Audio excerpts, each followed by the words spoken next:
Tigers, and you're watching the Fifth Down on WBKB.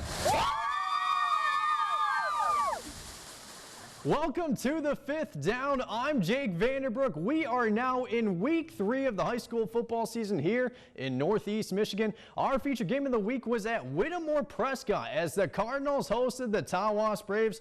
Both of these teams are 1-1 on the season, and both of their wins were against the Rogers City Hurons. Let's go to Whittemore-Prescott early in the first quarter. Cardinals quarterback Dana Thorson is going to keep this to himself, and he's going to run this in for the touchdown. Whittemore just trailing by 6, but Tawas in this one would dominate from there as Camden Grove fooled the Whittemore-Prescott defense and our cameraman, and he's able to take this all the way to the house for 6. And oh no, the Braves weren't done just yet. Lucas Herrick will do the rest of the work on the night as he's gonna punch this in for the touchdown. And you know what? How about one more? Same play, and it's gonna be the same result from Herrick. Tawas rushing attack could not be stopped as the Braves win this one by a score of 36-20. Scrimmaged pretty well. Mixed it up, inside, outside runs. And, you know, it's when you're controlling, when you're gashing them with runs, it makes the game go a little easier. We weren't forced to throw. We didn't have any third and longs. We didn't have any fourth down conversions that we had to get. So we're happy with how we can control the ball. All right, now in the North Star Conference, the Oscoda Owls were looking for their 3rd win of the season as they hosted the Alcona Tigers.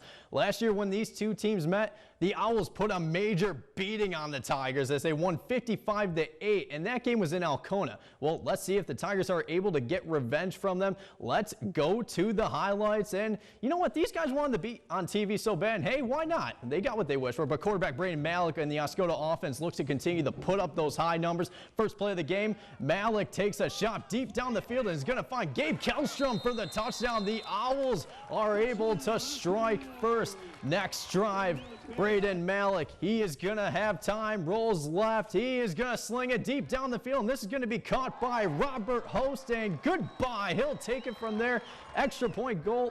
Good, Owls up 14-zip late in the first. This is the same play like the first play of scrimmage. Malik, Kellstrom, touchdown. Now to the second quarter. Malik rolls left and is going to find Andrew Dahl, and Dahl is going to shake off a few defenders, and he's able to cross the pylon for 6 more, and to top it all off with some defense, Andrew Dahl is going to pick up the fumble and take this to the house. See you later. Owls remain unbeaten as they defeat Alcona by a score of 56-0. Another great performance from Brayden Malik as he threw for 128 yards with 4 touchdowns. The Owls have had 16 consecutive possessions that resulted in touchdowns and haven't faced a 4th down since week 1. The Owls head to Ohio next week as they go up against West Unity Hilltop. Now to some other scores. Rogers City gets a big win on their home field as they were able to defeat Harbor Springs by a score of 33-6. The Hurons are now 1-2 on the season, and their next game is Friday, September 20th as they host Mansalona, and Johannesburg-Lewiston picks up the W over East Jordan as they win this one 53-12. East Jordan had no answer in stopping the Cardinals' run. Sheldon Huff had 19 carries with 168 yards with 2 touchdowns, and Logan Faherty rushed for 115 yards with 4 touchdowns. The Cardinals' next game is next Friday as they host St. Ignace.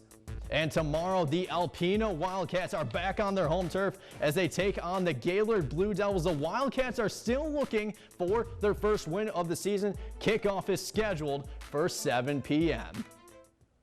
All right, when we come back, we have some 8-man football highlights to show you from Presque County. Don't go away. You're watching the Fifth Down on WBKB, but here's a look at the Oscoda Marching Band.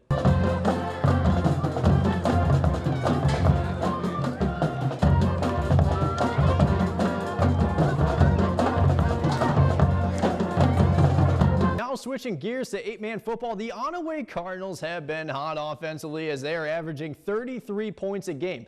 And the defense looks really good as they're allowing an average of 7 points a game, which is why they are 2-0 on the year so far. And for Posen, it's been a slow start for them as they came into the game searching for their first win of the season. Were they able to do that? Let's pick things up in the second quarter, tied 8-8, and that Onaway defense is not something to trifle with. Just look at this hit put on by Onaway's number 49, Daniel Price. Definitely don't want to be in front of him when he's moving.